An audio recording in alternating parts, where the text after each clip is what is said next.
dipilih Tuhan ada di bumi adalah orang yang spesial. Alkitab katakan begini, bukan kamu yang memilih aku, tetapi aku yang memilih kamu. Jadi kalau kita dipilih menjadi orang benar, kalau kita dipilih ada di muka bumi ini, kita harus punya satu hal, perubahan dan dampak.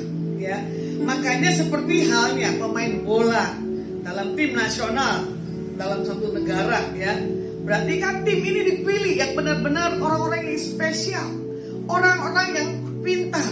Nah, kita tidak pernah bertanya, ya, itu yang tampil di situ orang pilihan atau bukan, pemain bola atau pemain basket atau pemain futsal, ya. Sama seperti pemain bola basket. Contoh kesaksian sedikit, ya, orang pilihan ternyata saya punya ponakan, dia pecinta pemain basket. Akhirnya dia pingin seperti siapa ya pemain basket, saya lupa, Jordan, ya. Nah, sampai dia bilang begini, aku nanti kuliah mau di Amerika. Saya bilang, iya, kalau kamu punya takut akan Tuhan, berarti nanti kamu dipilih Tuhan untuk berangkat ke Amerika. Ketemulah bintang idola kamu pemain basket, gitu ya.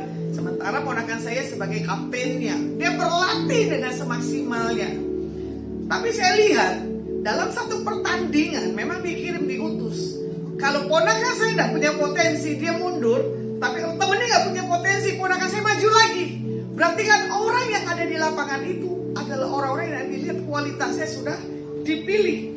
Nah, makanya seperti apakah Tuhan pilih untuk kita menjadi perwakilan alat Tuhan di muka bumi yang tadi? Kita sudah dipilih untuk punya kerajaan Tuhan ditegakkan di bumi ini. Nah, kita akan belajar dari murid Tuhan Yesus yang bernama Simon Petrus, ya. Lukas 5 ayat 1 dan 11. Bagaimana perikopnya tentang penjala ikan menjadi penjala manusia, ya.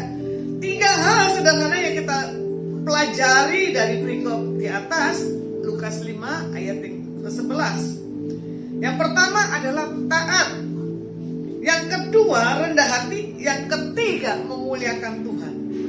Orang yang taat, Lukas 5 ayat 4 dan 5, setelah selesai berbicara ia berkata kepada Simon, bertolaklah ke tempat yang dalam dan tebarkanlah jalamu untuk menangkap ikan. Simon menjawab, Guru, telah sepanjang malam kami bekerja keras dan kami tidak menangkap apa-apa, tetapi engkau menyuruhnya, aku akan menebarkan jala juga.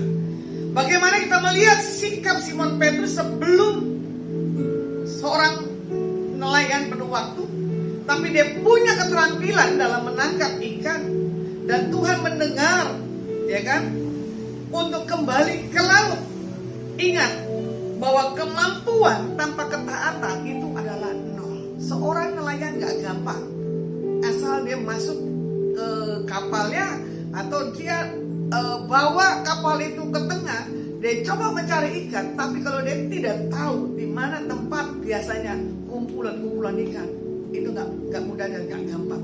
Pernah hari itu saya pernah ada di pulau Manado, di Talaut khususnya, saya pernah ikut, ya. Orang naik sampan tapi sudah ketakutan nanti tenggelam lagi nih. Saya namanya laut, saya anti nih, ya. Tapi saya bilang gini, Tuhan memang orang-orang pilihan lah yang bisa bekerja sebagai nelayan. Hormatilah seorang nelayan yang paling rendah, tapi tanpa nelayan kita tidak bisa menikmati makan ikan, ya. Makanya yang kedua, rendah hati. Lukas 5 ayat 8a. Ketika Simon Petrus melihat hal itu, ia pun tersungkur di depan Yesus. Berbeda antara rendah hati dan rendah diri, ya. Rendah hati adalah sifat dari seseorang yang menghargai prestasi serta kemampuan diri mereka. Kenapa sih kita tidak pernah ngakui diri orang itu lebih hebat? Dan jangan tunjukkan diri kita ini hebat, biar orang yang menilai siapa pribadi kita. Nah, itu ciri khas rendah hati. Namun tidak menyombongkan ataupun selalu menunjukkan kepada orang lain tentang orang itu lebih hebat daripada dirinya. Sedangkan rendah diri adalah merupakan sikap yang sombong. Ya kan, karena dia apa? Menutup diri secara tidak langsung. Karena dia merasa dirinya tuh tidak bisa dan tidak mampu. Gak boleh, ya.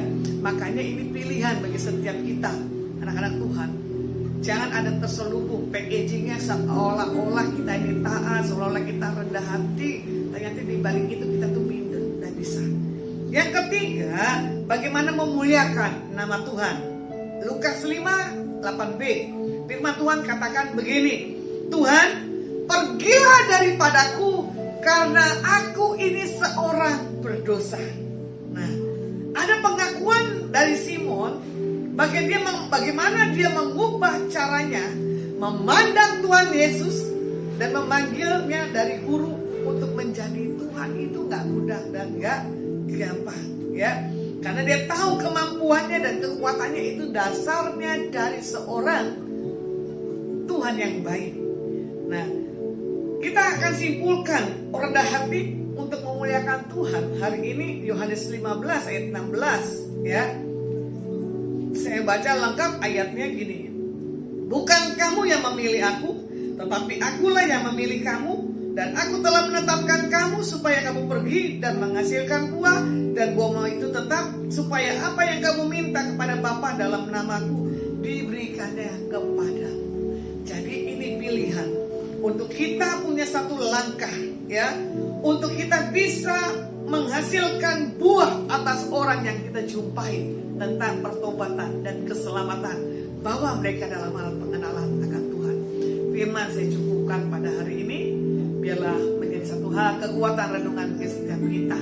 See you, bless you.